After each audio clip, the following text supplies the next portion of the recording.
We'll guide you through how to factory reset an iPhone to sell. If you find this useful, then consider subscribing and liking the video. Here we are on my iPhone, and so you want to go and factory reset yours because you're wanting to go and sell it. We're going to guide you through this step by step. Perhaps you're getting a new one, and so you want to go and clear this one and go and sell it, or maybe there's another reason why.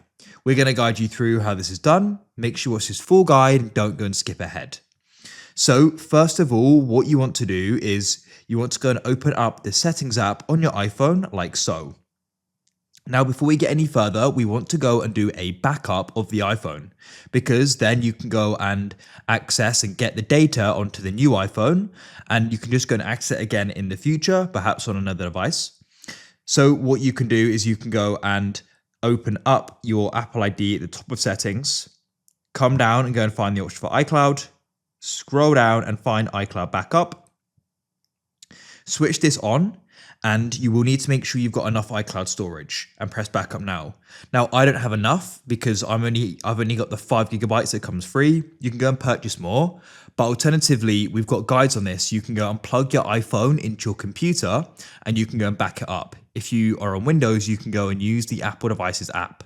And of course, you can then go and use the storage on your computer to go and back up your iPhone, and then you could restore that on a new iPhone. Or you can go and do the backup to iCloud and access that on your new iPhone. So after you've gone and backed up the data, as it's going to be lost from here, you then want to go and scroll down and find the option for General. Then you need to go and scroll down here and find the option for Transfer or Reset iPhone and tap there.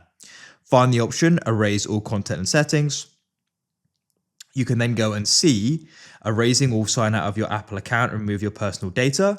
So it's apps and data, Apple account and Find My. So press continue and confirm the decision.